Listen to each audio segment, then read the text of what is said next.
Why are we always being made to feel like there is a part of us that we should be embarrassed about, that we should be hiding? It's fine to say we are not all like this. It's fine to say, I would rather see us elevate beyond this. But to deny it is what started to annoy me, because it immediately took me back to the way my mother was judged, right? She didn't belong in certain rooms because she couldn't read and write. Oh, Mona. She didn't, she should not have had a place and a space. How dare she succeed? She came from nothing. You know what I'm saying? Who the hell does she think she is? So, oh damn, are you making me emotional? There was that side of me that it turned something in me. And I decided, you know what? Fuck them. Hey Raindrops, now before we get into this video, I want to talk to you about joining my community. Yes, my YouTube community of subscribers. So make sure you like and subscribe to this channel. It helps build the channel and build our community. I love it when you guys comment and post. So remember, make sure to like and subscribe to this channel. The interview you guys did not know you needed. I'm here with the woman I learned a lot from on our days of Love and Hip Hop. She was someone who I admired prior to that. She also is somebody who I think is super duper underrated in the sense of all the accomplishments she's made in this business that I don't feel like gets enough attention. And I want to use this conversation with one boss to another. Reality with the King is here with the Queen. Give it up. The one, the only Mona Scott Young. Yeah, where's the sound effects? Okay. Round of applause. You know the girls are gagging. That is hysterical. Why are they gagging? I don't think people would ever think you and I would be in the same room having a conversation. Why is that? I think people think you and I don't get along. And why is that? I think people believe that we're in the same... Are they confusing what we do with who we are? Is that what's happening? But why did you say I was underrated? I'm interested in hearing about that. You're underrated to me in the sense of, I don't think when people say the name Mona Scott Young, it's not often followed by the legendary things you have done in the music industry as a Black woman in this business. As a woman, period. As a woman, period, yes. Yeah. A Haitian American. I mean, the list goes on and on. I sometimes, and we can start off with that, I sometimes think when people say the word Mona Scott Young, it's followed by Love and Hip Hop. And we'll get to that later. But prior to me even working with you, I was so enamored with your... I love the way that rolls off your enamored.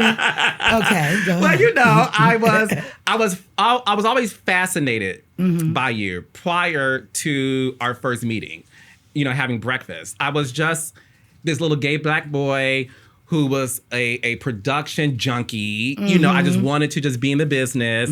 And I remember watching you on this UPN music competition show. The Road to Stardom with Missy Elliott. Yes. Yeah. And I was just like, who is this woman? Like, she has a lot going on. And then what people don't know about me, I'm a student.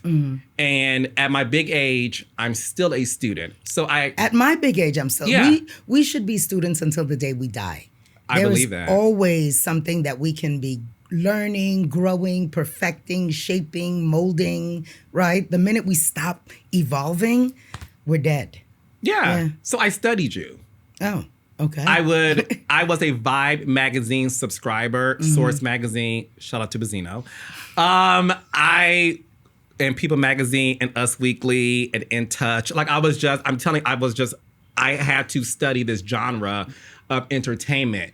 And you were somebody who I always looked at like, she is such a badass that I really want to understand her story. So as we get into this conversation, listen, you're born in New York City, right? But you're a Haitian American. Were you always this little girl who knew that she was destined for greatness?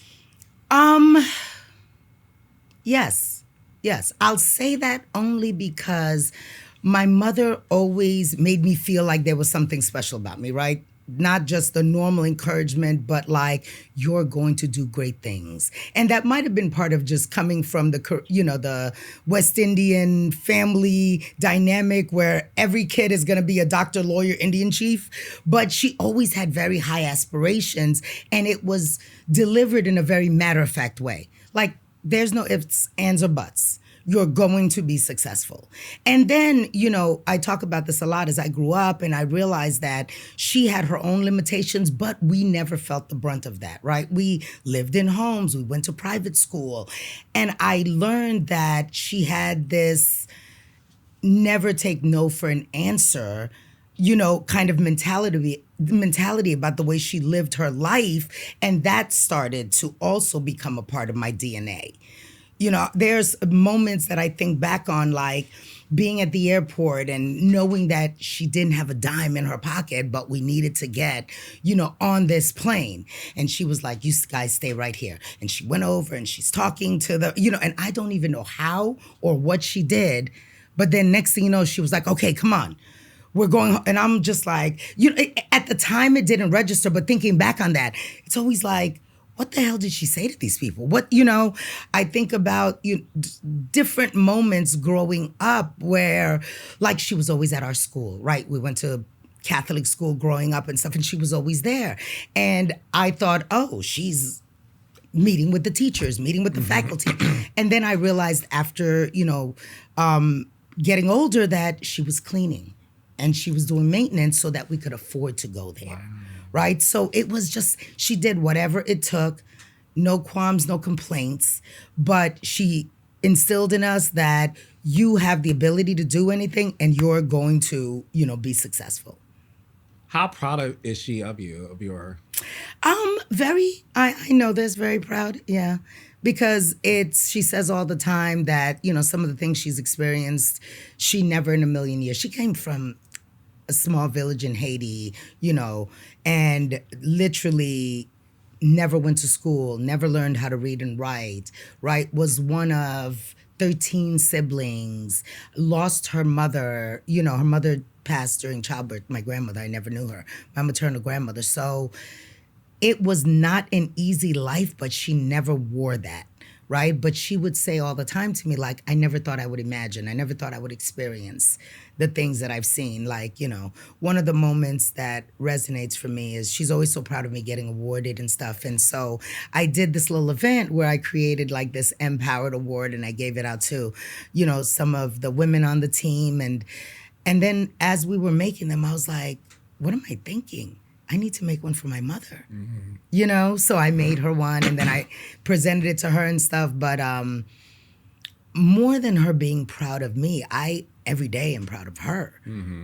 Just thinking about how frustrating must it have been for her to have all these hopes and dreams and goals, and to have the, ambition, but not the skills, not the access, not the wherewithal, right? To actually accomplish it, but then to push through that and to do those things anyway, right? That to me is a true story of success, even more so than my own success. I had the benefit of schooling. I had the benefit of living in the USA and being born and raised here. I had the benefit of, seeing other successful people find their way through life. So yes, I accomplished a lot, but what she was able to do, by far exceeds anything I could have ever even dreamed of doing. And I think a lot of that too is you are a product of your mother's sacrifice. Oh, absolutely. A product of her sacrifice and her prayers, her hopes, her dreams, right? Everything that she aspired to, she poured into. And that's why I also often say that, success, and not even success, right? Because that's measured in different ways. Being at my best is a responsibility. It's not even a choice.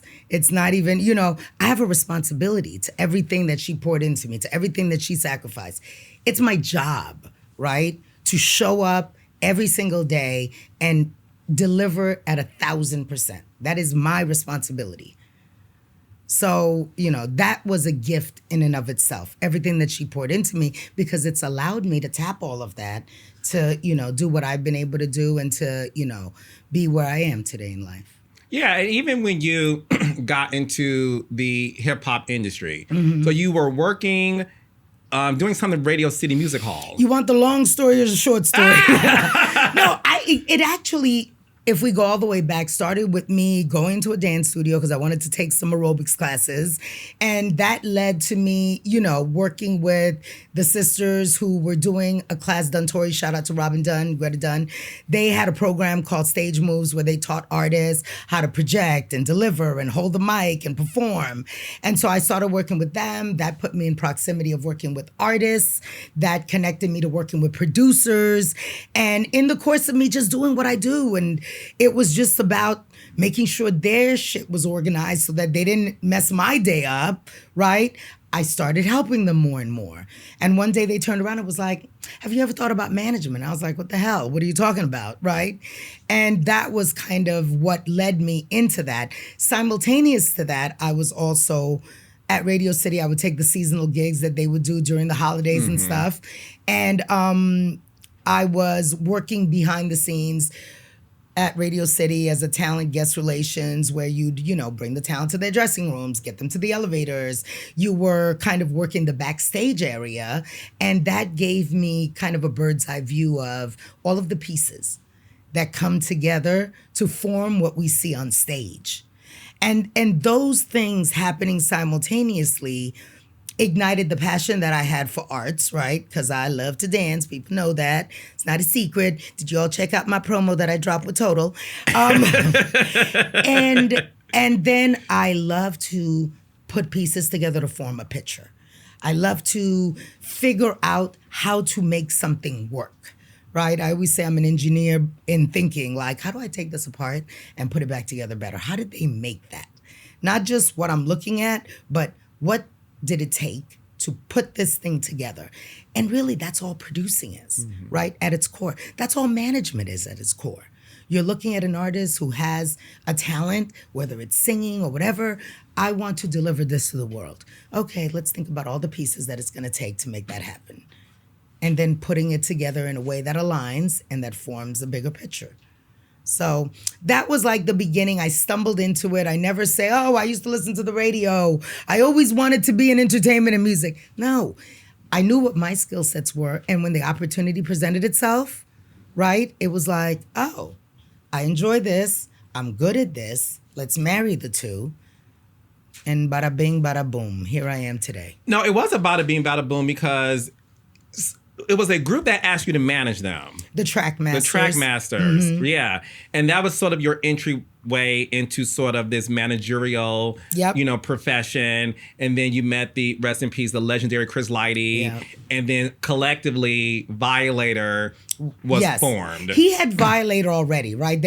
He was doing Rush management.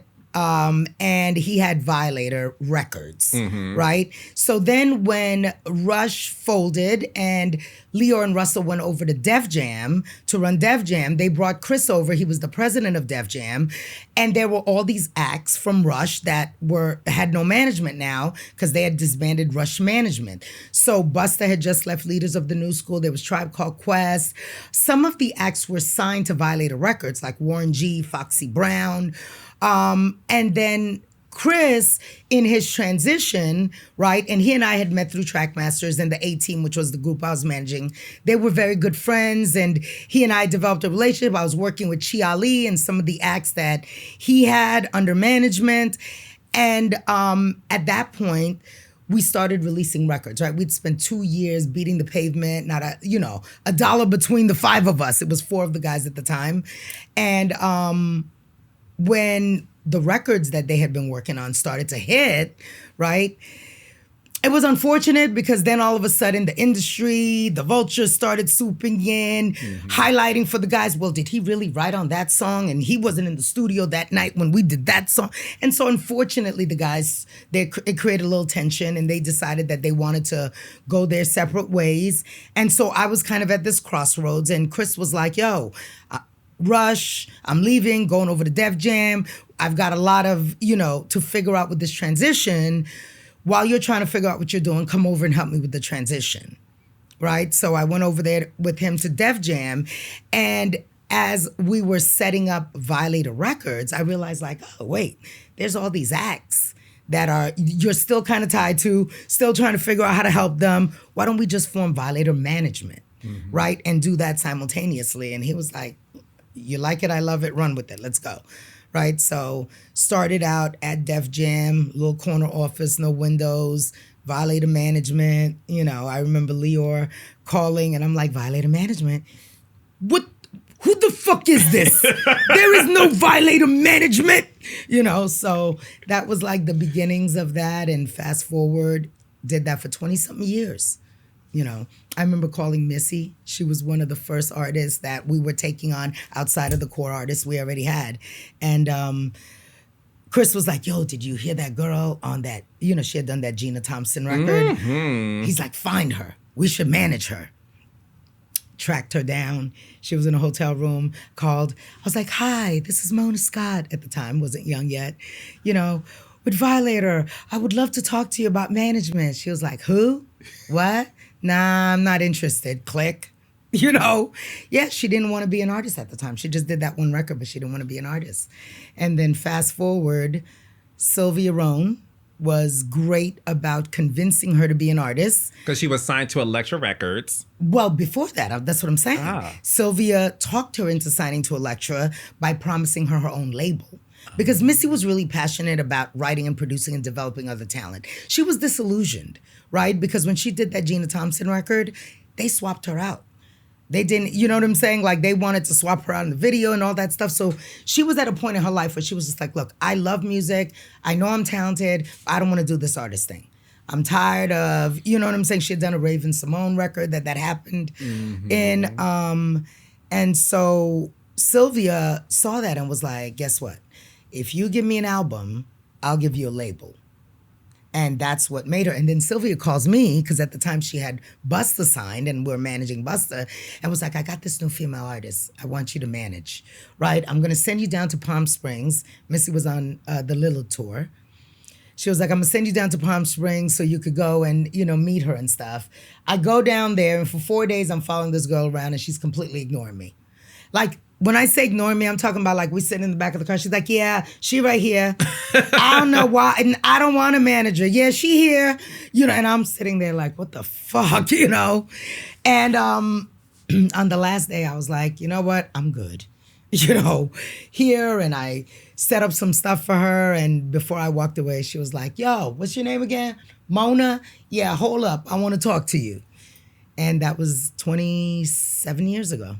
And you're still managing her today, which is absolutely, which is amazing. Because the thing is this: obviously, we're talking about the birth of hip hop, right? And certainly the heyday for sure. Well, the heyday for sure. And for me, a lot of it has to do that cannot get lost in this conversation. Is you are a woman in this male-dominated field where there situations where like you were disrespected, sexually harassed? Like, did you have to deal with some of those things as a woman?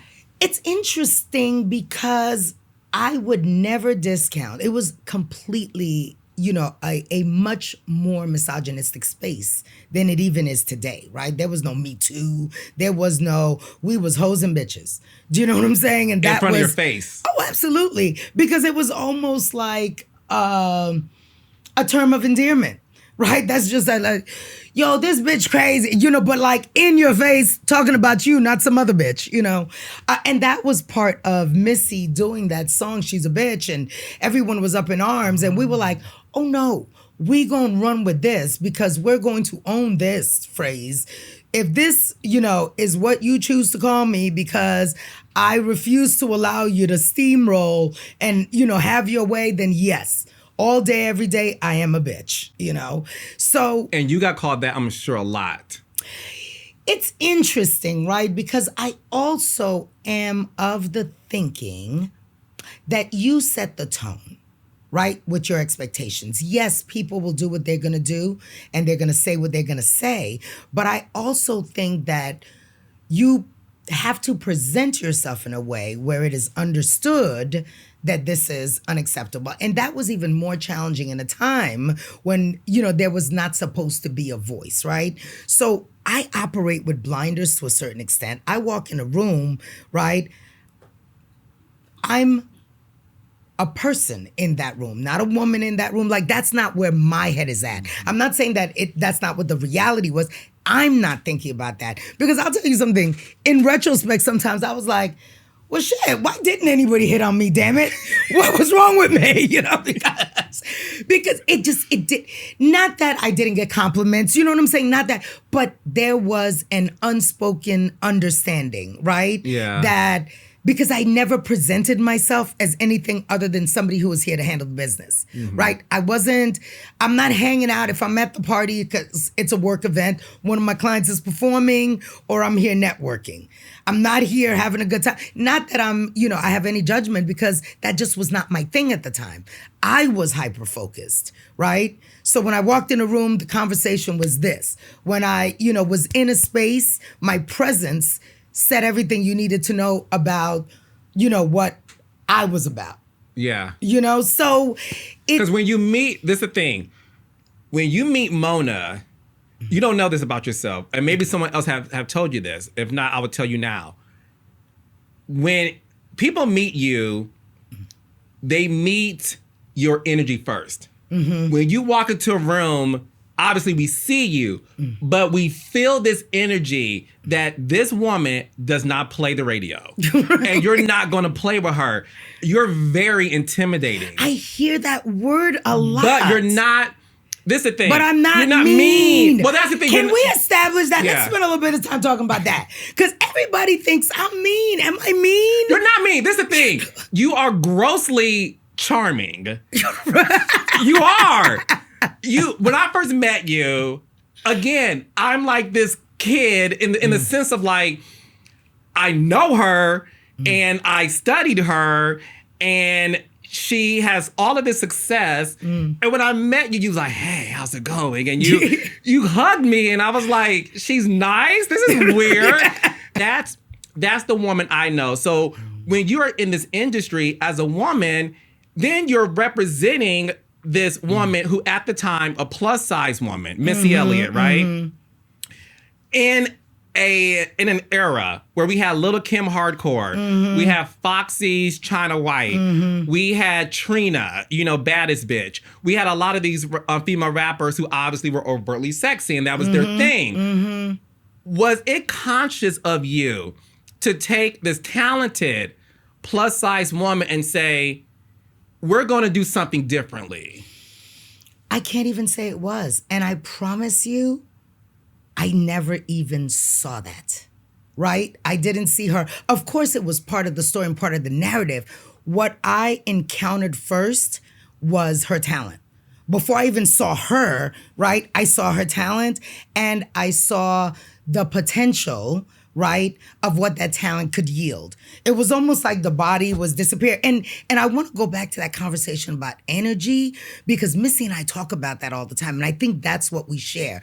And you're absolutely right. I believe it when you say that my energy precedes me in a room because I talk a lot about understanding who you are, right? What your talents are, what your gifts are, why you're here, and then stepping into that. And then harnessing it, right? Harnessing it meaning like some people, their energy is all over the place, right? They're talented, but they're not really applying it. They're just trying to do the most, but not doing anything at all. And they're not focusing their energy in a way that it is propelling them forward, right? And so, yes, when every single day, right, when I'm focusing in on something I want to do or when I'm walking into a room, I'm projecting that energy before me because I've determined what I want to get out of this situation, right? I focused my energy, and I say it as well. Energy can be two things. It could be all over the place and fucking nuclear and destroy everything in its path, or it could be a laser beam that you are focused with. So, it's interesting because I've never had anybody tell me that, they feel that, but that's a very intentional thing because I do believe that when we talk about, the power within, or, tapping into the God in us. People say that in a very theoretical way, but I believe that that is a practical thing that we have the ability to do. To tap into ourselves, to tap our gifts, to project that energy. And some people walk around and the minute you're like, oh crap, because they're projecting negative energy. And some people project attractive energy, right? Where you're just like, I don't know her, but I want to fuck with her. Yes. I feel like I don't know this. Some people give chaotic energy where you're just like, oh, every time I'm around her, I feel confused, So my delivery, projection, emanation of my energy is a very intentional thing, right? Because I also think it sends a message to people about, who I am, going back to when we said, why did you not get fucked with what you... I think my energy spoke for me loud and clear. There was no confusion around it. Very clear, very specific, very precise and intentional. And when it came to Missy, the the animated suits, the animated videos, was that a collaboration? Like, did you have this vision? And never in a million. The only thing I will take credit for that she gives me credit for is Get Your Freak On. Right? They were going back and forth and all those stuff and I was like, that's the one. And she'll tell her damn stuff. But no. And again, when people are like, oh, I give you credit, Busta Rhymes, Missy Elliott, Ella Cool J. Nope. I understand my gift, right? My gift is recognizing their gift and helping them deliver their gift to the world. That's my gift. I would never take credit because everyone in their own way that I've ever worked with is a genius in their own right. My genius was helping them realize their genius, right? So I had nothing to do with the blow-up suit and all of that stuff, but what I understood was how to put the pieces together to help her execute her vision, right? And that's a gift, that's a talent. I'm not taking away from what I brought to the table because you could have all the damn ideas in the world, but if somebody doesn't understand how to help you articulate those ideas and bring them to fruition, those are just great ideas in your head. Right? Yeah, and you need somebody to fight for you. Absolutely. And listen, Missy is talented because she has a God-given talent. There are a lot of God-given talented people in this world who unfortunately haven't made it to the place they wish to be. I don't want to negate the fact that your brilliance in terms of picking up the phone, making the phone calls. Because the thing is this. I did an interview with Trina last week, and we were talking about, again, that era of like Foxy, Kim, Trina, Missy, Eve, or whatever. It's not lost on anybody that when you put Missy up against those women, that obviously she stands out in a very different way. But even Trina said every time there was an award show, and we were all in the same category as Missy, we all knew, well, bitch, we ain't gonna win this one. Right. And it's not lost on anybody that this woman who was competing, not intentionally, just the media, who's competing against these other women and the looks and the beauty and the clothes, whatever, outsold them. And I think what we don't talk about is your gift of managing that talent and saying your job is to make the music, be in the studio, have the vision. And whatever you do in that studio, I'm going to take that and make that shit work in the mainstream world. Yes. And you did that with the brand deals. Yes. How were you able to do that? Did you have to fight for that? They're like, well, you know, we got Kim and Foxy wearing bikinis. Like, yeah, in the beginning, because, you know, there was this image that they thought women in hip hop, right, was, and that they wanted to project to the world. So she didn't fit into that box and that mold. But a big part of it was also understanding, you know, what she meant to the audience and how to leverage that, right, into all these different platforms and arenas. So it was like, okay, she represents the girls' girl. She's the, you know, against all odds. She represents, you know, pushing through, perseverance, unimaginable creativity, right? Her story and everything that she endured spoke to the possibilities, and that is aspirational, right? So those are the things that would tug at a consumer, that if Missy Elliott could, then I can too. So being able to understand that and articulate that to brand partners and create campaigns that told that story to the world, right? And bridging the gap between the artist says, I've got a dope idea, and here is a marketing, branding, ad campaign. That's the role that I played, right? That's where I came in. And in the early days where we didn't have big budgets to do stuff, right? It really started out as a means of like, okay, let me figure out a way to get Sprite to pay for this shit. Let me figure out a way to get, And because we had the ability to speak both languages, right? Understand the culture, the artist, their brand, the consumer, and then take that information to help these brands sell their product, we were able to marry the two successfully. Like one of the deals that I'm, always proud of, people are like, vitamin water. I was like, no, the fact that I did Reebok and Adidas within 2 months of each other. Think about that. Two highly competitive sneaker brands, right? Because we did the deal with Reebok, because they came and stuff, and Missy didn't really wear Reebok. Sorry, Reebok. It wasn't her, but she loved Adidas.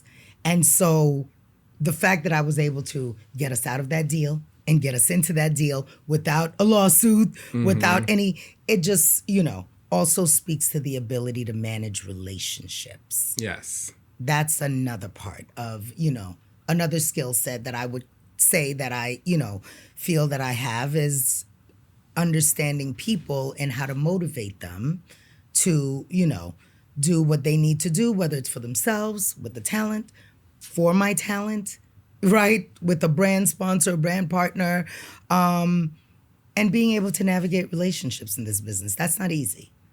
No, it's not. And listen, what also isn't easy is, speaking of vitamin water, 50 Cent made a song about it and how he invested in vitamin water.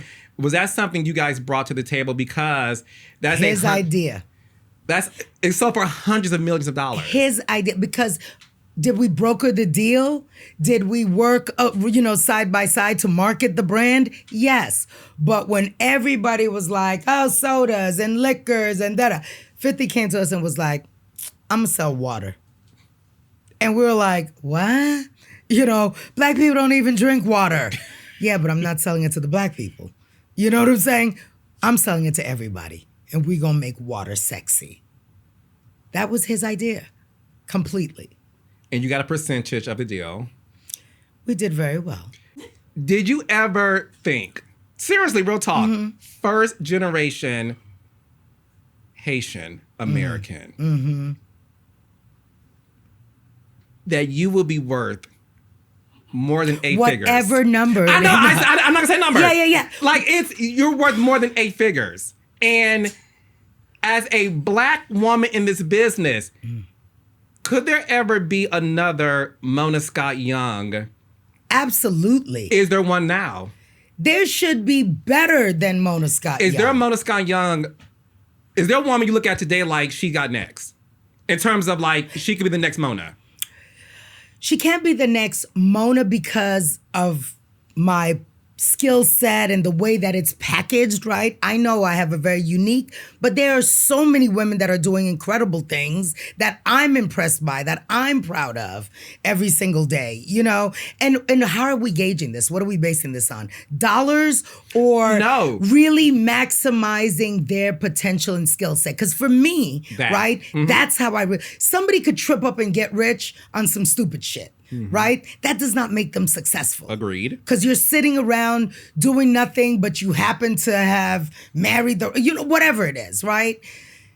The women that I am extremely proud of are the ones that I feel are utilizing their skills and are, pushing themselves to be all that they can be.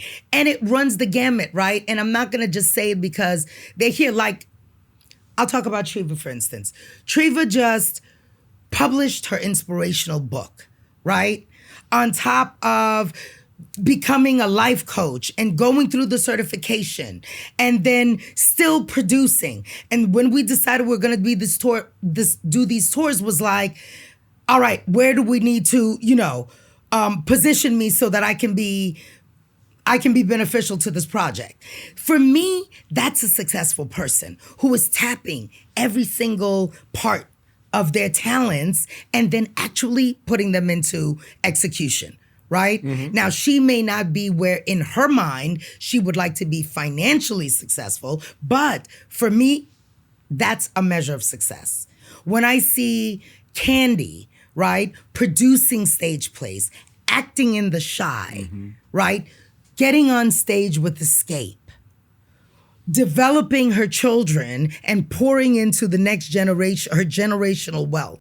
I don't know what her dollars are. I don't care. But for me, that is a measure of success.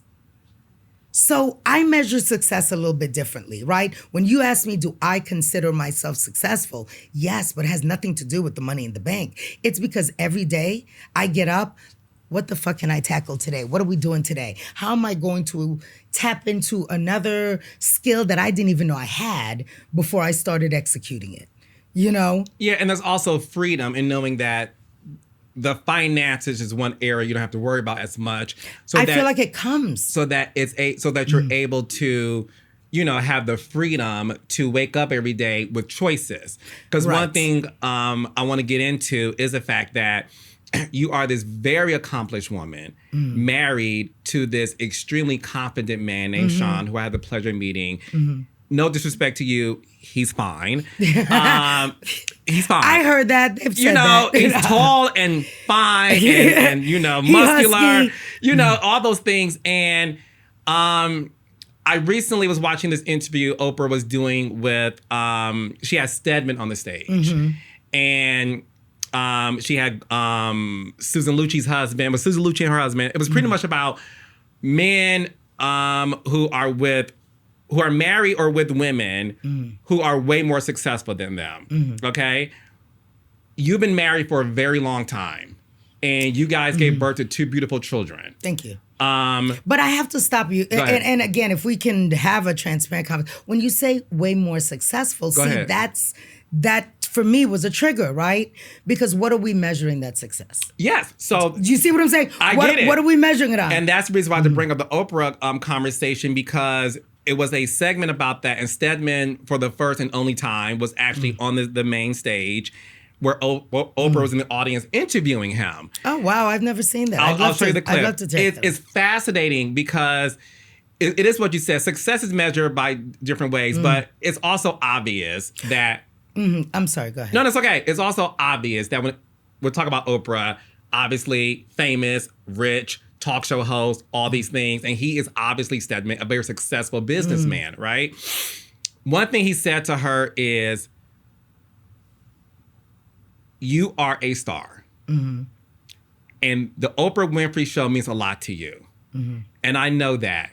And that means, and that meaning a lot to you doesn't affect me or our relationship, if I'm paraphrasing. He said, because that's what makes you happy. And he also said, I know that you also are on this journey of knowing that there's more to life than the Oprah Winfrey Show. And that's what makes me very proud of you. So when it comes to you, obviously, you are a successful woman in every aspect of that word.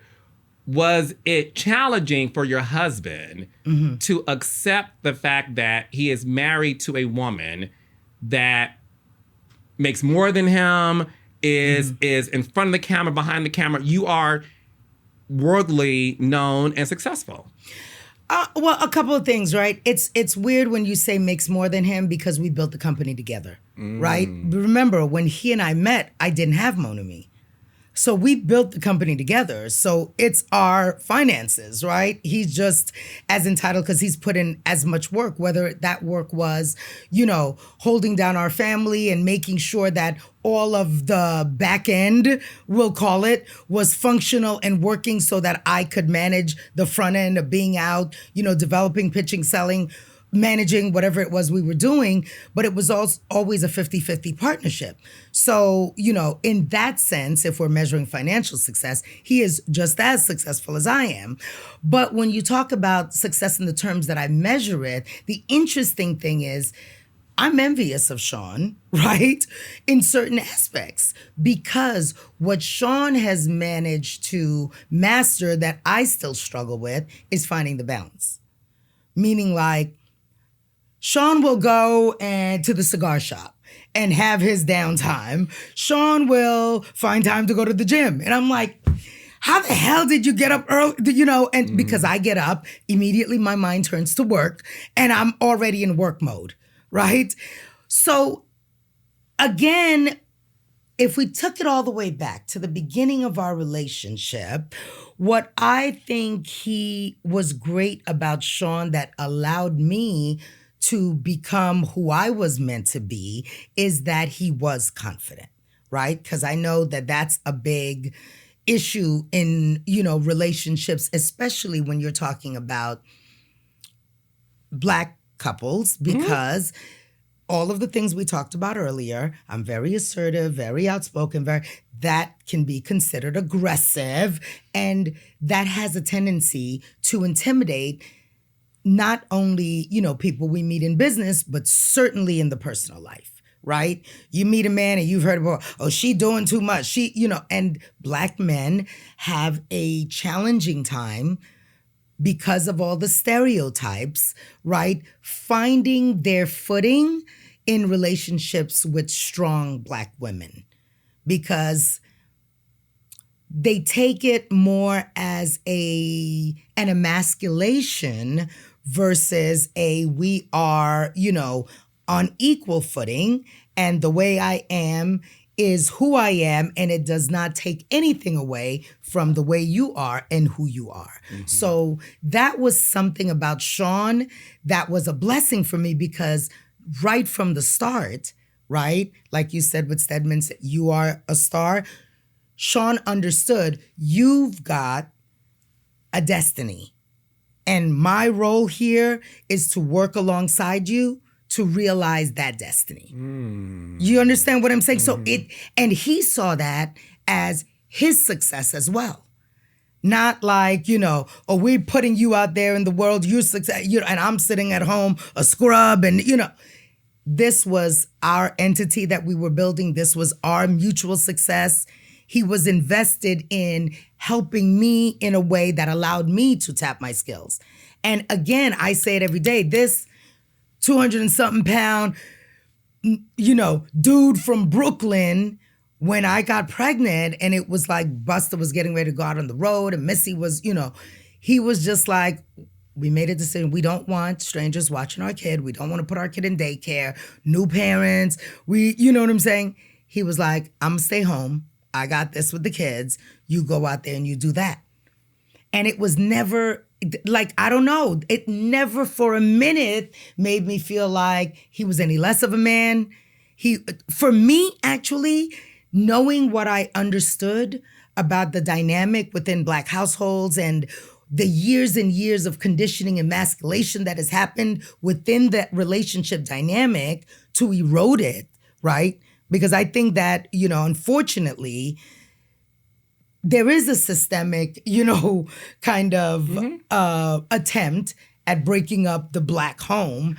For me, that was like, wow, okay, great, let's do this. I never said, oh, he just trying to stay home. And because I say it all the time, those few times that it was like he wanted to go, he had something to do, and I'm like, I'm home with the kids. He wasn't sitting around scratching his balls all day. They were like, dance classes, this, that, my son, sports, blah, blah, blah, Kumon, tutoring, right? There was an agenda, there was a schedule, there was, and then all of the things of taking care of our home and building our, investment portfolio, all of that stuff. That's a job, right? Mm-hmm, yeah. So we never had that issue. We never had that dynamic. Right? Where it was just like, oh, I'm successful and this is it's always been we built it together. And the fact that it was his decision to be a stay-at-home parent, to allow you, like you said, to manage and shine and interface with people behind the scenes, in front of the scenes. Because as you know, what's happening now is there's a lot of Black women who are the largest growing demographic of entrepreneurs in the world. Of course. And what is occurring is, they're single. It's coming at the cost of their relationship. Right. And a lot of these women are going through divorce or they're divorced. Because the man was like, and I've spoken to a lot of men, Black men. I was going to be very transparent. And Black men have said to me, because I am such a proponent of women in general, but especially Black women living out their wildest dreams. I want them all to, because I shared that my mom was a housewife. And the moment she wanted to have a dream, because we were all grown up, my father said, that's not the role we would decide to play. But she was growing into the woman she was at that time. I've spoken to men like, why is it an issue that your wife is excelling and she's making more money than you? I was told by all these men, I feel like she doesn't need me. I'm not needed. Right. If she can make her own money, if she could pump her own gas, if she can, do all those things, why am I here? Why am I here? And that is twofold, right? Because one, it has to do with their own feelings of the lack of confidence that's happening within them. But also what you said earlier in terms of like the Black family being conditioned. I was going to go to that. So the first thing is it's the way they're feeling about themselves, right? Because sometimes, listen, it's not a perfect, don't get me wrong. There's a lot of conversation. There's work that goes into maintaining the balance of our relationship, of a healthy relationship. And so, there are moments where as a human being, right, men will feel like, you said, no longer needed, and the confidence isn't there, and it starts to fuck with their heads, and then gets transferred into the relationship where, it's like, okay, that's your issue, not mine. But it is your issue because part of your, responsibility in this relationship is to make sure also that he understands that that is not the case. Right? That he understands that he is a crucial part of what it has taken, which for me is in the form of, it's almost a joke now, right? I insist on people calling me Mona Scott Young, right? Because I am who I am today. I am where I am today. I'm able to do the things that, allow me to be all that I am because of this partnership. So that is my message to him every single day, that you are valued and that you are an integral part of who I am, which is why I insist on it, right? To the point where it's comical. People are like Mona Scott, and then the whole room will go, Young, right? Because they know what I'm going to say next. But that's in, out of respect for the role that he has played, right? So knowing that, I feel bolsters, whatever may be happening in his own head. Because imagine if I went around Mona Scott. Yeah, I'm Mona Scott. That negates, right, the role that he's played in where we are today. Yeah. Because Mona Scott Young is a brand. Yeah. Right? So what you're saying is you the Mona Scott brand. The Young ain't had no part of this. Ooh, right? Mona. No, I'm just keeping I never looked at it that way. That's why I insist, not because I'm being vain, not because I'm like, oh, get my name right. Right? No. It's because this is sending a message every time, you know what I'm saying? I insist that people say that. It's the acknowledgement of the presence, the contribution, and the partnership, right? And the other part is, that's why I still can't turn my TV on myself. I want him to know he is needed, because every time I need the remote control, it's it's the small things that make your man feel like he's still there to take care of you, And gag for you is also in the gay community too. So the thing is this, and I'm going to say this, and you don't have to agree with me, okay? I do believe the healthiest relationships, the long-lasting ones, are the ones where it is 1 star per household. I believe that is challenging when both the husband, wife, are both in the media, in the same field, there is possibly some secret competition. And one thing that I've always looked at, I look at you, I look at Oprah, I look at me. I look at it, and I personally, I can't be with somebody who's as much of a superstar as you are. I can't.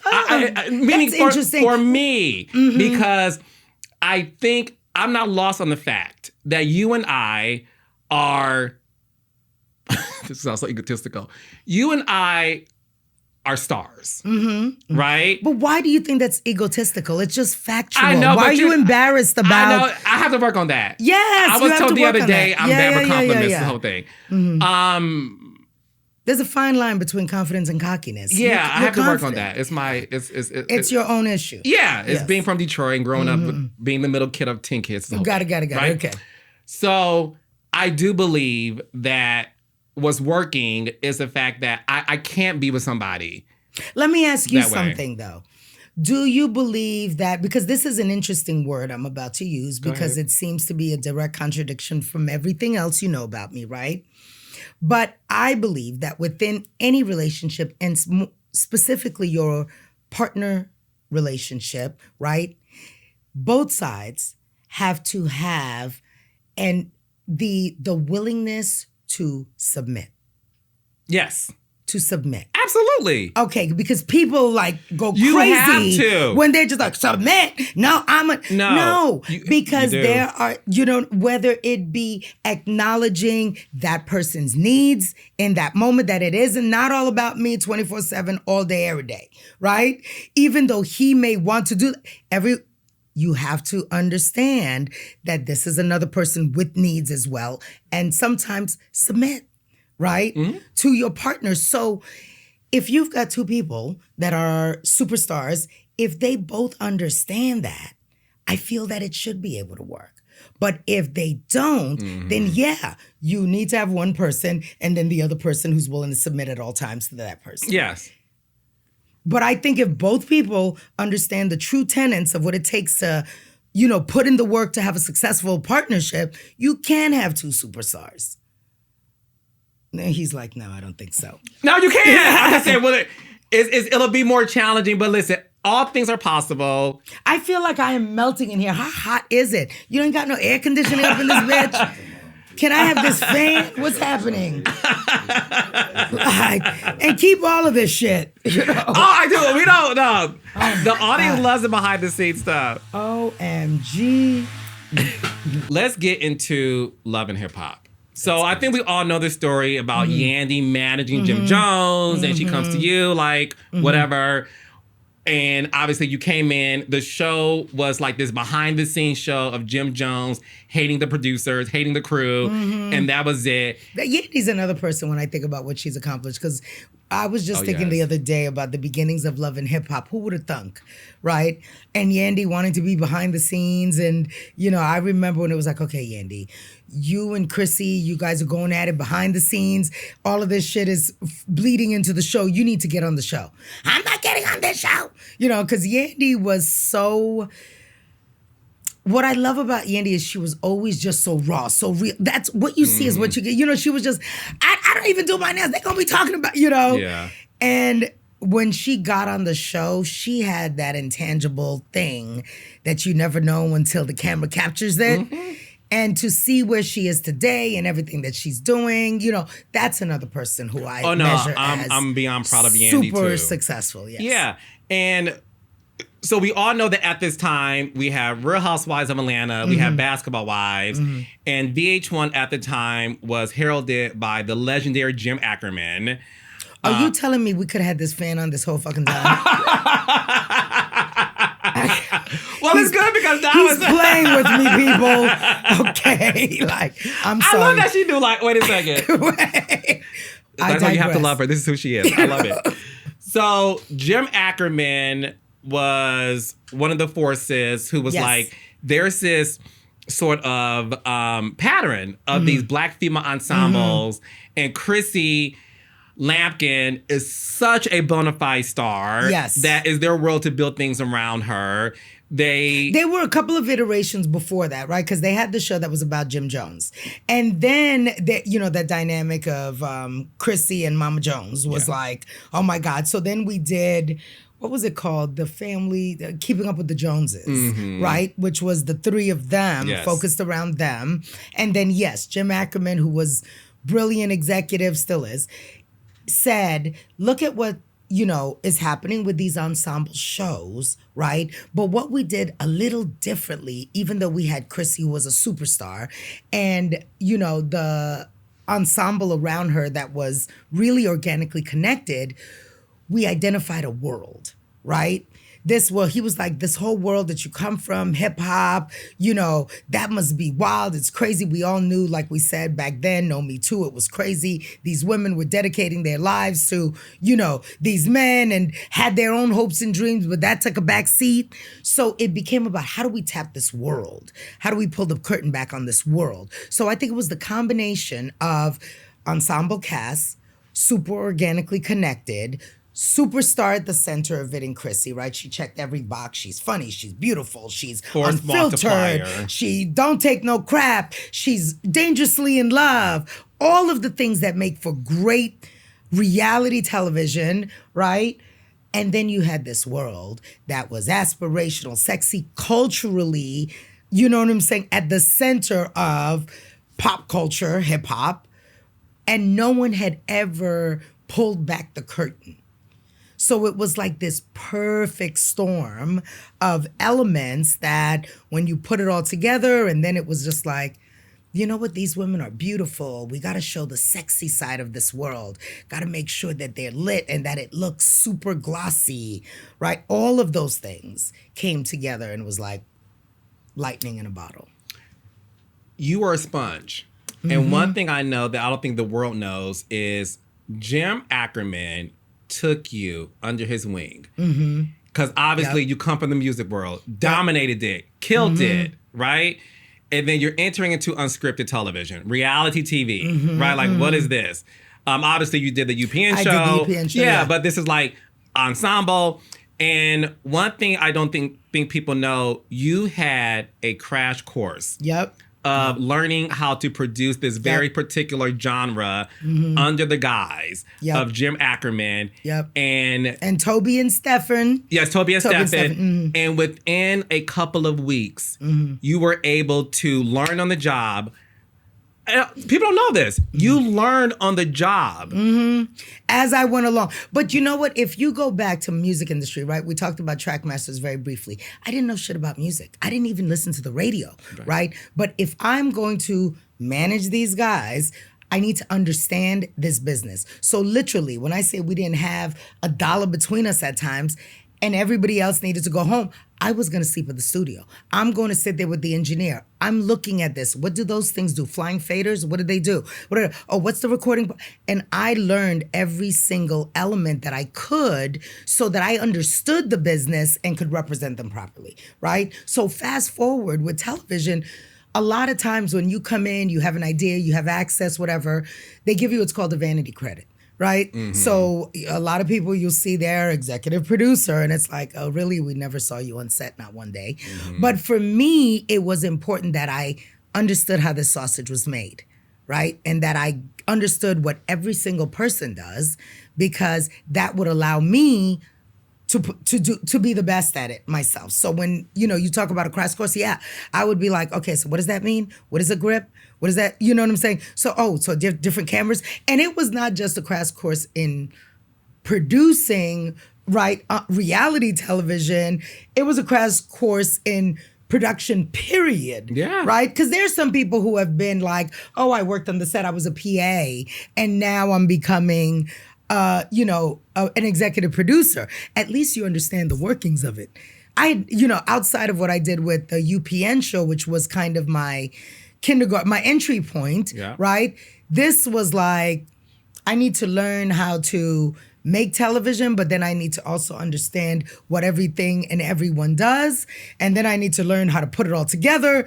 And then in music, when you do an album, you're engaged in the marketing and promoting of it, right? Because you made this body of work for this audience. You understand how to speak to them. So you're going to now work with the marketing and promotions team to create a campaign, the tagline, the visuals, the marketing materials to deliver it to the world. In television, it's like, oh, no. You make the baby and then go have a cool drink and we'll see you at the premiere party. You don't have anything to do with the rest of it. Mm-hmm. And that was a rude awakening for me, right? So that was another thing that I shifted that had never been done before, where I was just like, oh, no. But you all don't know nothing about this hip hop audience. Right. You don't know how to talk to them. You don't speak this language.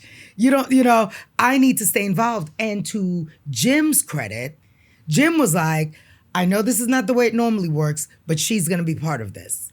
And I think I've heard that was the first time, even within that whole Viacom system, they'd ever had an executive producer that was front and center with the marketing department, the publicity department, the digital social. To this day, you're the only one who has done it. That's hysterical. That's not normal. It just isn't. I'm just telling you the truth. It isn't. You were heavily involved, and even listen, your involvement obviously made this Love and Hip Hop New York show into a monster hit. Motherfuckers were running home by 8:00 p.m. on a Monday night. Appointment television. It was appointment television, like Melrose Place was on Monday nights, right? And then Yandy came on, and then obviously Chrissy being the star, she and Yandy had this big fight where she got engaged, all that. And she blamed you for the altercation that They all blame me, Carlos. You know this. But she was vocal about it. And it cost you your friendship with Chrissy because not only were you a producer, you guys were friends. Absolutely. Yeah. Did it hurt your feelings to know that it was so bad she did not even want to sit with you at this post-reunion that occurred, and it took years for you guys to have this bad friendship? You know what it is? One of the other skills that I understand that I have is empathy, right? I understand why people do the things that they do, why they end up thinking, the way that they do or reacting in the way that they do. It's what makes me a good manager. It's what makes me a good producer. So I understand it, right? I understood it. And I also knew that knowing Chrissy, there would come a time where that air would clear, right? And then she and I would be able to reconnect. I never felt the need to force it because I knew that she knew, right? That this was a result of where she was emotionally, where she was, it was easier to turn around and blame me than to deal with all of the other elements that led to it. But then I knew eventually, right, the smoke would clear. And when it happened, and she and I still didn't talk to each other for a while after this, but there was one incident where Jim Jones went ham on social media, right? And then I heard through the grapevine of people that we know, Chrissy went off on him for that. She wasn't even talking to me at the time, right? He was going on. He went in on you. He went in on me in defense of her, right? But then she, from what I heard, went off on him. So that said to me, oh, she knows. She knows that she and I really, that it wasn't really me. And sometimes that's the hardest thing because people expect me to clap back, to get upset. But because I understand where it's coming from, right? I don't feel the need to react to it or to get into it with them because I know eventually they know my heart. They eventually, it's going to come around. It's what you said. Yeah. The thing, I don't think people understand this. You got blamed for, because she said like, oh, I told Mona I did not want Yandy to come to my after party for the engagement, whatever. What I find interesting is you're not the only executive producer there. Right. There were two white men who owned the company that were doing it. What I find to be normal, unfortunately, is that when it comes to black producers like me and you don't blame the white producers. Never. Right. Never, ever, Let's have a real conversation. Right. Yeah, never, ever, ever. Like, if you think I'm some wizard who's doing things on my own, right? If you think I run this entire operation on my own, that I'm able to snap my fingers, and have everyone bow down to me. So the fact that sometimes talent can pass up the white producers and go to the black woman, the black man, and say, I blame you. Does that make you upset? Because it's like, if you're gonna blame producers, blame all of us. Don't single me out. Don't single me out. I mean, it's a little hard for me, right? Because one, I think a big part of it was because I had the direct connection with them, right?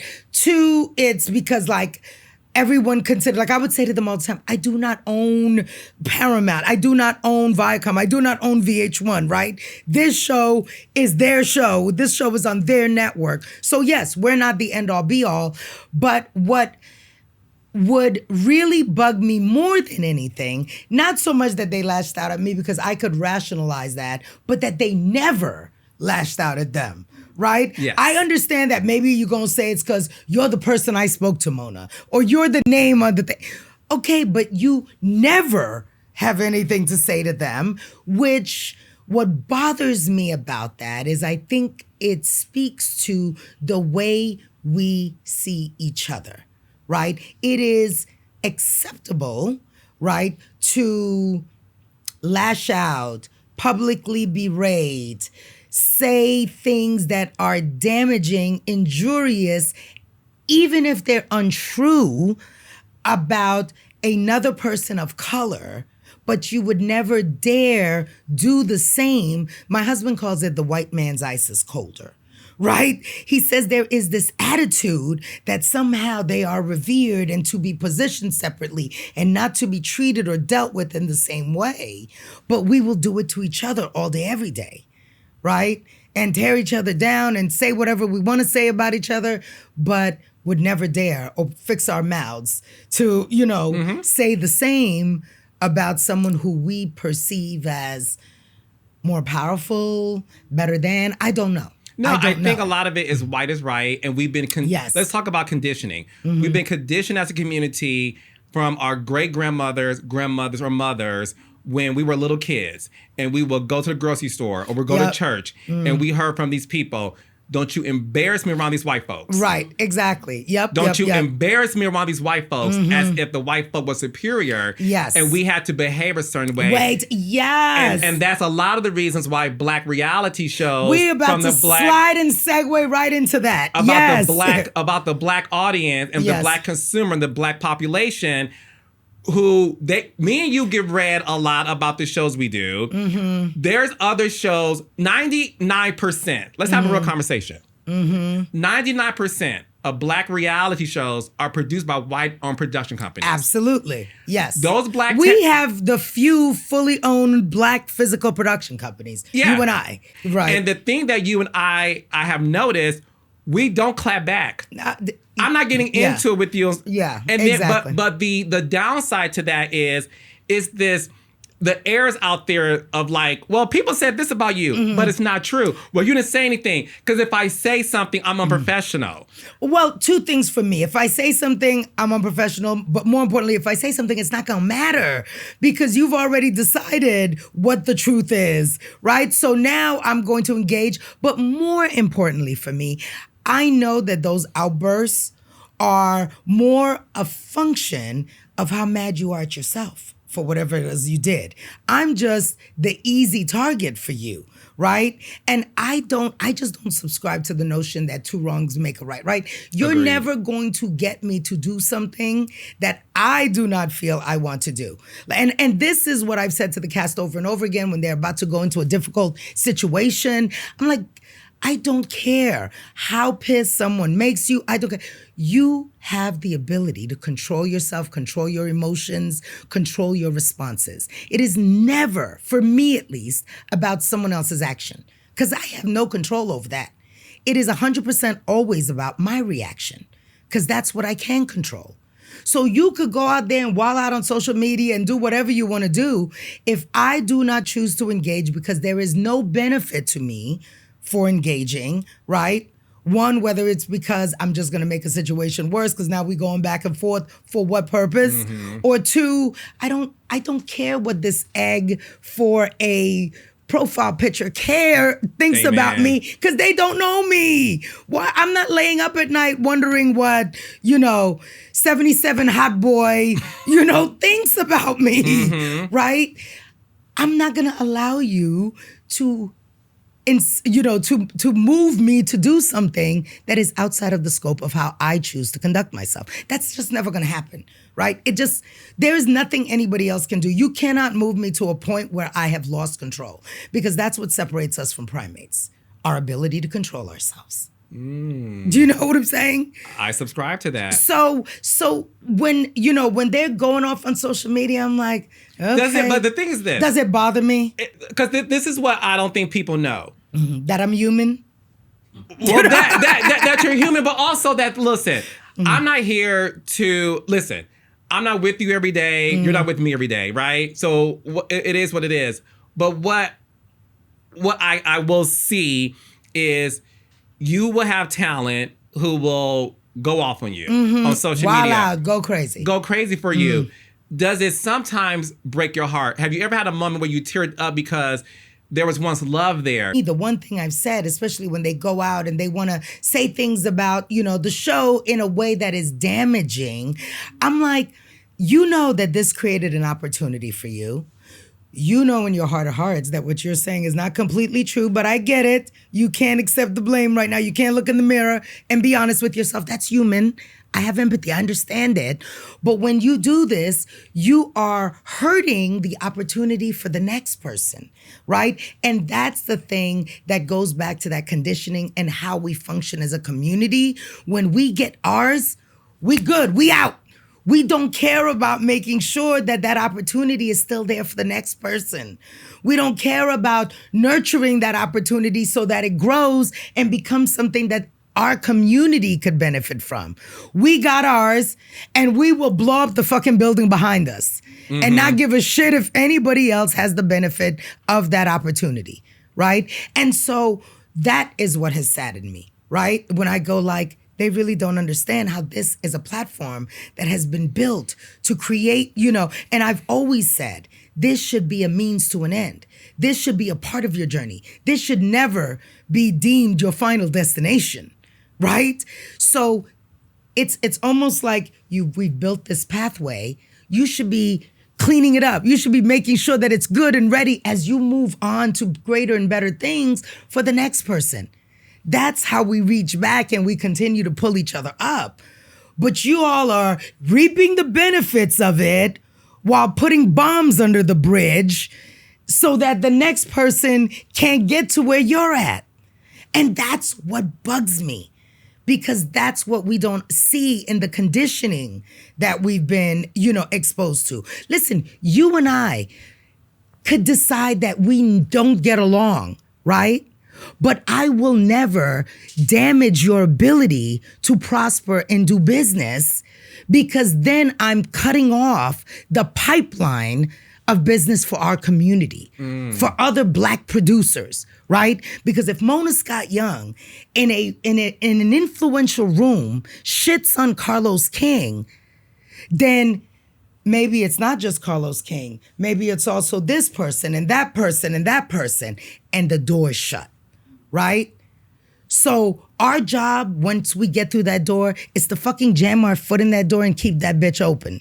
Yes, right? Yes. For the next person. And to reach back and pull their asses in. Not to be like, oh, I'm in and, they did XYZ. Because guess what? When they do that, the other part of it that saddens me for them and not for me, right? Now you've lost the benefit of me in your life. Right? Because I know, I recognize the gift, right? I'd be a hypocrite if I sat there and did not understand what I bring to a situation, right? That's the beauty of a blessing, understanding it, fulfilling it, right? So then when I'm like, I had a vision, I saw the vision, I know what you want to accomplish, I would have been happy to help you get there. but I can't stay in this space with you to the detriment of what my real gift is, which is continuing to provide other opportunities. And unfortunately, because you are determined to put a stick of dynamite up your own ass, I can't let you blow up the entire building. Am I even allowed to curse? Because No, I'm you not are. even being, couth about this, No, because the thing is a passionate thing, and Yes. I remember working with you. You probably don't remember this, and I'll be happy if you don't. But I remember working with you on Love and Hip Hop Atlanta, and baby, that shit blew New York out the water. Right, yeah. That Atlanta thing was like must-see television on a whole different scale. It was one of the first season 1 shows where every episode ratings increased to. It was crazy. It was a phenomenon. It was a phenomenon. Yeah. And then Twitter was slowly becoming a thing. I remember being in the office with you, and you were not having a good day because someone tweeted and added you. Mona Scott Young has single-handedly ruined Martin Luther King's dream. And you read it to us in the room, and you were upset, so much so you left for the day. And do you remember this? Kind of. I remember those early days when I was still coming to terms with the backlash and stuff. So, I can believe that happened, yeah. Did you for a moment feel like, here I am, this woman who was heralded as one of the hip hop pioneers of entrepreneurs in the business. Did you feel like Love and Hip Hop is going to ruin my legacy? Were you afraid of that? Let me think. Back in the early days, right? It took me a minute to find my footing, I will say. Because here I was entering this new industry, right? And doing it with pure intentions, because I was like, oh my God, this is a fascinating world. These women that I've known forever, they're gonna get an opportunity to, live out their dreams. And there was a little bit of a shock, a jolt, when it was just like, all of a sudden you had these factions of people popping up with these opinions about it. And because I am a human being at the end of the day, some of the vitriolic and vile things that were said, I was unprepared for, right? It was just like, I wish your kids were dead. It was crazy shit that people would say, that it was like being assaulted constantly, right? And so it took me a minute to understand, and Sean played such an integral part of that. I remember there'd be days, because I'm always gonna get up every day and come out swinging, because at the end of the day, I still knew in my heart the intention behind it, right? And I still believed that it had the ability to change lives and to, do something incredible in television, and for me to have a legacy. So every morning I woke up with that renewed spirit, but by the end of the day, you're beat down. And Sean would stay the course. You know what you're doing. People are but I'm like, but then now the artist is upset and the artist is saying it, and they, and he's like, but what is that, Mona? You know what that is? Did you really do that? No, she knows that it was because she was mad that XYZ. Okay. So he really was there in the trenches when I was in those private, darkest times where maybe, that day I came in, read that, probably went home. And, going back to that dynamic of the relationship, I probably curled up in his armpit. And you know what I'm saying? Was just like, oh my God. But eventually that fell away because the intentions were pure, like I said. And it actually started to piss me off to the extent that it played into the conditioning again, right? Because we know these girls. I know them. I was around them for years. I know these guys. I manage them. I know the culture. I witnessed it. This is all real, and it is all a fraction of our population. It is not the full scope, right? Because I would be, going back to my career in hip hop, I'd be at them parties, but I wasn't shaking my ass. I was, but I don't have no problems with the girls who were. Mm-hmm. But you know what I'm saying? I witnessed it. I was there. I know that this is the world and this is how it really was. But that respectability politics, right? This idea that we don't show your ass to the world. It started to piss me off because why are we always being made to feel like there is a part of us that we should be embarrassed about, that we should be hiding? It's fine to say we are not all like this. It's fine to say, I would rather see us elevate beyond this. But to deny it is what started to annoy me because it immediately took me back to the way my mother was judged, right? She didn't belong in certain rooms because she couldn't read and write. Oh, Mona. She didn't, she should not have had a place and a space. How dare she succeed? She came from nothing. You know what I'm saying? Who the hell does she think she is? So, oh damn, are you making me emotional? There was that side of me that it turned something in me. And I decided, you know what? Fuck them. Show your ass if you want to show your ass, right? But don't go, let me rephrase that. Not show your ass if that's what you are feeling in the moment, but then decide who you want to be from here. Because this platform is an incredible fucking opportunity, right? Use your experiences, the life that you've lived, who you are, to springboard you to where you want to be, right? Mm-hmm. Every day, strive to be better. Every day, strive to, conquer whatever the demons are that exist within you. Every day is an opportunity for correction. You did this today, and trust me, they know. We'd be on the phone at midnight. We'd be on the phone after. You would be. Mona, to the extent that I was giving so much of myself, I was exhausted. Because it was like, okay, what happened today? Okay, that's not what you meant. Okay, then tomorrow, what are we going to do to fix it? How are we going to, do better tomorrow? Can I help you with that too? Yeah. Because when we did season 1 Love and Hip Hop, Atlanta, I remember you fought tooth and nail for Joseline Hernandez's scene of her mom and stepdad coming to her apartment in Atlanta. Mm-hmm. And listen, it was decided not to be used in the season. Right. And I remember you fought tooth and nail. You kept fighting for we can't be showing Joseline as this one-note human being. Mm-hmm. We paid for her mom and stepdad to come to Atlanta. Yep. You were on the phones that I remember it was on a Monday, and you just kept fighting for it. And ultimately, it was decided they weren't going to show it. Mm-hmm. And that's an example of you're not the only conglomerate. The end all be all. You're not the end all be all. Right. I remember you tried to say.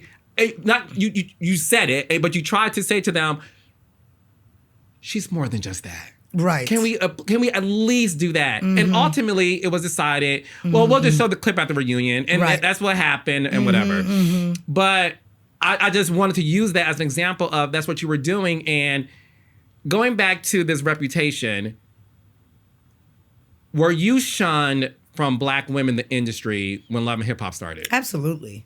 Were you disinvited from these parties and award shows? Absolutely. There was so much judgment, but the funny part is it had the opposite effect on me. Just the same way that the women being judged and the backlash almost fueled me to continue to create the platform, continue to push them to be successful, right? I say it not to, embarrassed in any way, but one of the biggest moments for me was when Joseline said, I never thought I'd see my name on a check because I'd only had dollar bills thrown at me in a club, right? And I remember thinking, I bet they never thought you'd see your name on a check either. Go, keep pushing. And that speech that I give at the top of it. What is your goal? Mm-hmm. What do you want out of this? Right? Set your sights on that and tee that up because this is not going to be easy. And that's what's going to get you through. Knowing why you're doing it, knowing what you're trying to build towards. It is a means to an end. Because guess what? They were living these lives without the cameras, right? And we see it now, how many things go down that we be like, darn, our cameras weren't there. Because this is the lives that they were living. Or when the audience said, when something happened and TMZ picks it up, or the Shade Room, or Neighborhood Talk, or Jasmine Brand, the blogs. Were y'all filming? Right. No, we weren't. Carlos, fuck, get on your job. Go grab a camera. Right. And you're like, but this is the stuff that is happening anyway. But it was always about pushing to continue to fulfill the promise of what this was supposed to represent. And it was almost, for me, icing on the cake that it became a successful show, because what I was most excited about was the opportunity that it was able to provide, right? For like financial, like I love sitting back and watching them doing their thing and growing and building. So when, did it sting a little bit when it was like, oh, you didn't get invited to this? Oh, sure. Again, I'm a human being. But all it did was put that battery in my back, right? And you're not going to condition me to feel like I don't belong here and I don't deserve to be here just because that's what you feel. That's your issue, not mine, you know? Mm-hmm. And so it fueled me like, oh yeah, we're going to be in the same room. You remember this moment because you're going to see me again, So are you and Chrissy on good terms? Yes, absolutely. Me and Jim are on good terms because Jim, you knew that, you know what I'm saying? It's, again, they're human beings, and I say it all the time. What we do is the easy part. Right? Imagine coming to work and your job is to fucking rip your chest open, right? Pull your heart out, lay it out for this world to see and stomp on and have an opinion about and give you their opinion, whether you ask for it or not, right? And then you've got to beat yourself up about something you said or you did that you wish you hadn't, and then show up the next day and do it all over again. Mm-hmm. That is not easy. That is not easy. So when those moments happen and they're feeling like, like they've made a huge mistake or that they screwed up, it's a lot easier to be like, Mona, you should have, because I also know, and I don't know if you have the same thing, Carlos, I also know what I represent to some extent, right, to the cast. And I want to be very careful when I say this because I don't want to seem like I am this lifeline, because it's not that as much as it's almost like this mother figure, right? This mother mentor figure. And so when I am not there to protect them in a sense, right? Just like my daughter, they turn around and attack me, right? Mm-hmm. That's the dynamic that exists, because it's like, you put me here, I trusted you to be here, this is not working out for me in a way that is pleasant, so it is your fault. Mm-hmm. I understand that. I understand it. Mm-hmm. So for me to get upset, to lash out, I mean, there are only a handful of people, and probably that I had to be like, for my own self-preservation, I need to just not engage, right, with you again. But for the most part, it's always an open door. I don't think there's any of them that could say, that, oh, because I get it. I get it. Right? And sometimes my husband is like, oh, we're not fucking. I'm like, yes, we are. She'll get over it. Yeah. And when she calls me, I'm going to be right there. Yes. Because I get it. Yeah. Do you have a relationship with Joseline? No, we don't. I think that one went too far. You know what I'm saying? Honestly, because in all, and I think I'd like to think that right now I see that she's super successful in everything she's doing. I've always said I wish her all the best. I'd like to think that if she's going to be 100% honest, she knows that I never had anything but the best intentions for her, right? And the way that things transpired in that moment that it did, we were at an especially close place because she was pregnant, and I understood that not only was this a scary time for her because her relationship was on the rocks just as a woman, right? When you don't know what the future holds. I don't know that she ever saw herself pregnant in this way without being, I know that your hormones are raging, right? So I understood all of that. So when it happened during the course of the pregnancy, I was like, oh, okay, I get it. I understand. But then when it continued beyond that, I was like, okay, well, this is something different. And she knows, and I believe that she knows that I never had, anything but the best intentions for her. And, yeah, I wish her nothing but the best, though. I watch her beautiful daughter and everything that she's accomplishing. I know she wanted to be an EP. She's doing it now. She wanted to own her shit. She's doing that now. So the promise was fulfilled. The promise of what Love and Hip Hop should have provided for her was fulfilled. It provided an opportunity for her to now go and do everything she's doing now. What about Cardi B?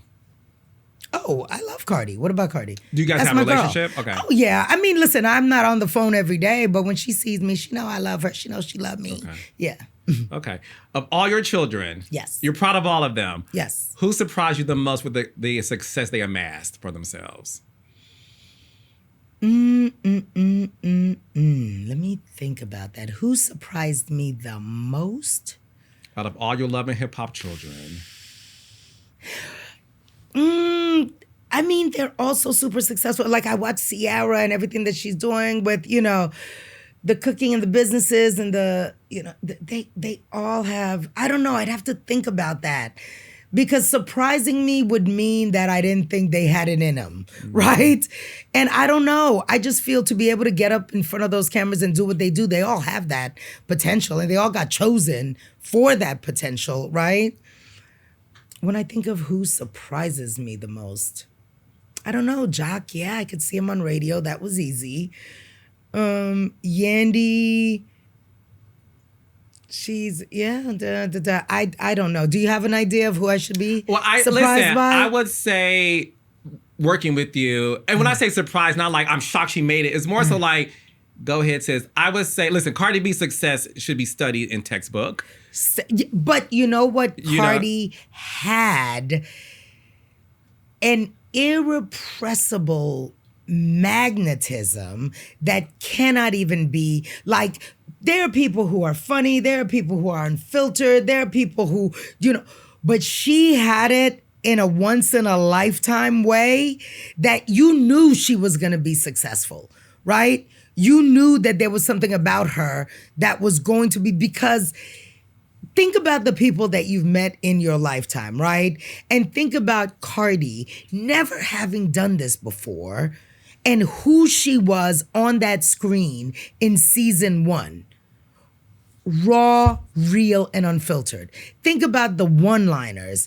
Think about the ability to, you know what I'm saying, project and give off a presence.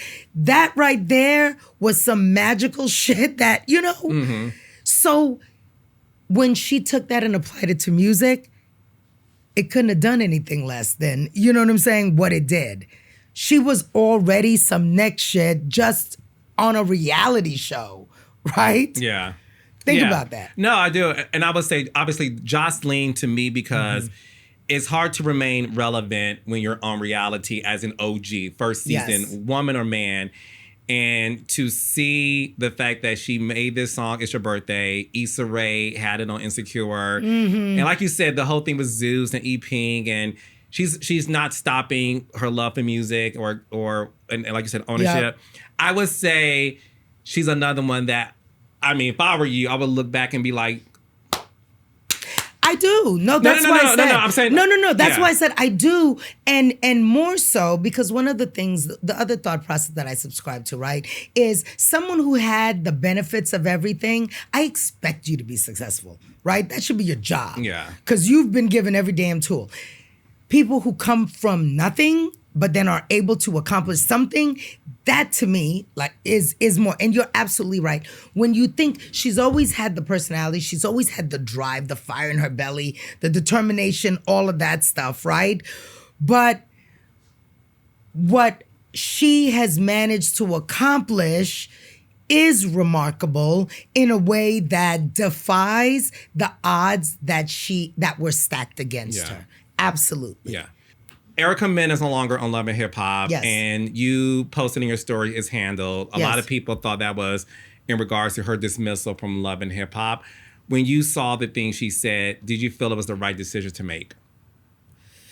Well, the problem with that whole scenario is at that point, I was not day to day to day, right? So I'm not following the stories and stuff because there are things that are said, and this is a producer, that you understand the storm that they will bring and you figure out how to manage those things, right? So when I look at the way that was rolled out, I hated the fact that something as polarizing as that, I found out by being tagged on social media, right? So it was like this backlash of people and opinions and you shouldn't have done this and blah, blah, blah, blah, blah.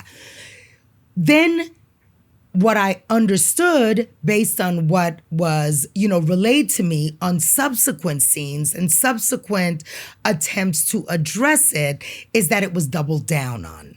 Right. And again, not having seen any of that, just kind of going, okay, what's going on with this? What exactly was said? How did you guys handle this? Where are you guys going with this?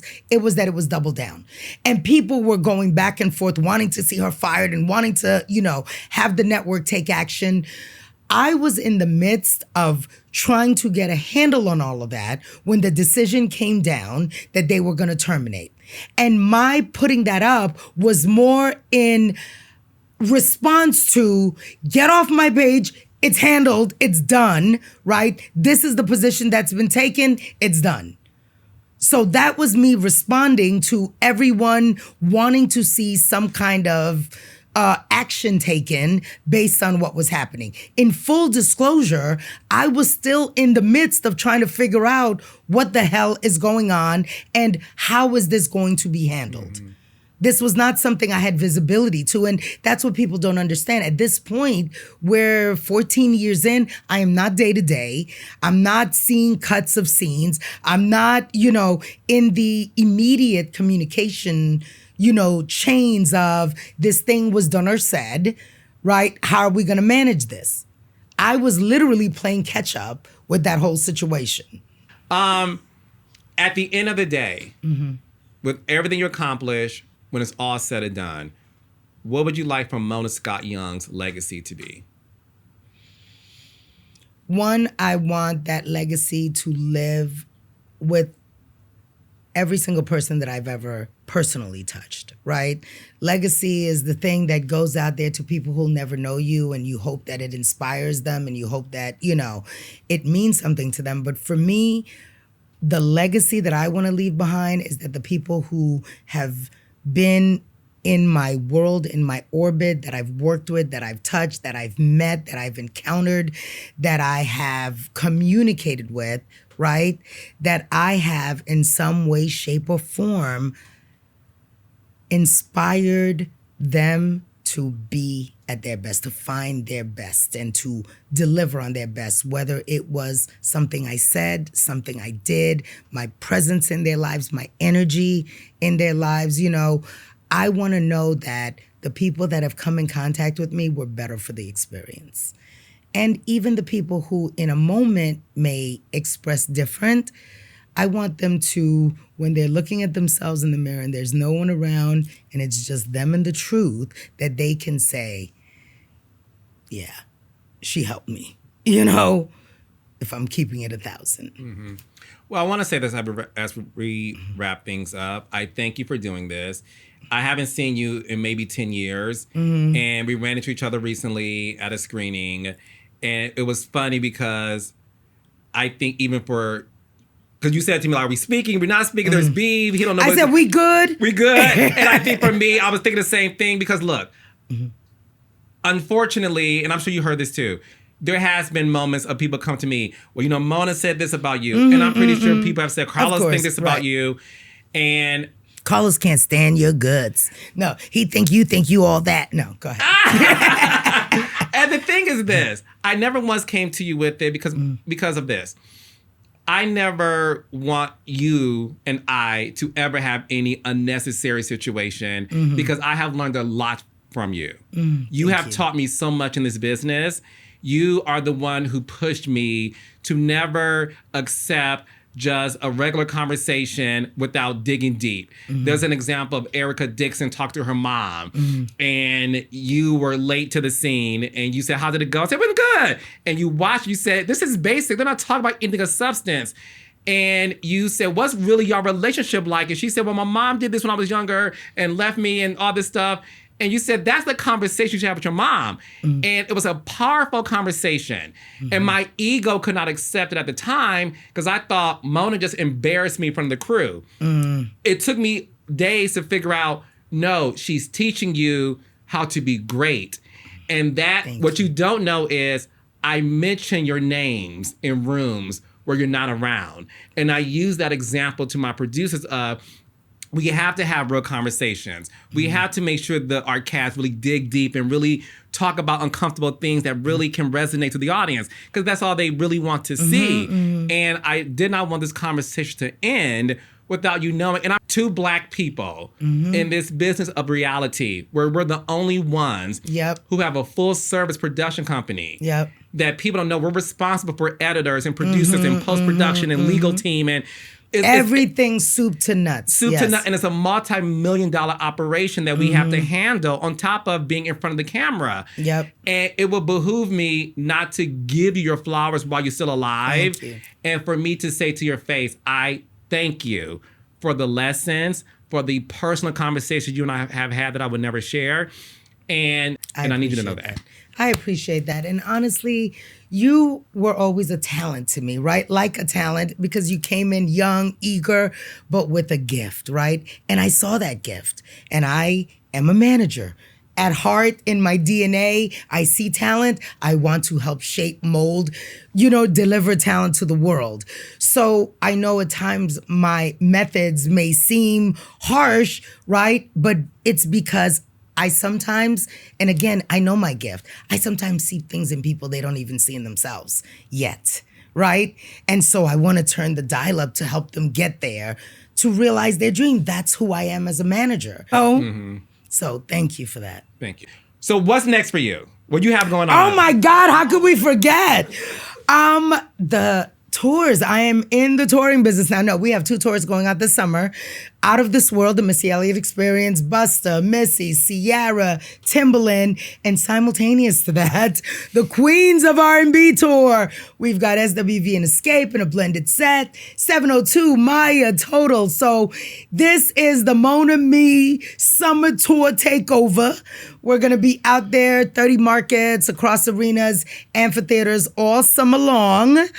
And our movie, The Lost Holiday, just got into ABFF. Congratulations. Yes, thank you. So that's in partnership with Jussie Smollett and Tressa Smallwood of Megamind Media. And it's a beautifully told, story of family and love and loss and redemption. It stars Vivica Fox in a, role we've never seen her in before. So that is going to be coming to theaters near you in the fall. But yeah, we'll be screening at ABFF. So very excited about those 2 projects. And please work on getting us Queens of R&B season 2. Listen, getting them back together on a stage was step 1. Okay. We will try to get them together step 2. But let me say this, Carlos. We love the show, by the way. Why have we never done a project together? That should be our next goal. I agree. Yes. We will. That should be our next goal. We will do that. Yes. I want tickets to all of your tours. I'm going to come. I told you, let me know you good. Yes. But go, everyone else, go to livenation.com and get your tickets today. Mona Scott Young has left the building. Ladies, gentlemen, and they. Thank you, darling. Thank you so much. Thank you. I hope you had a good time. This was great. I did. Okay.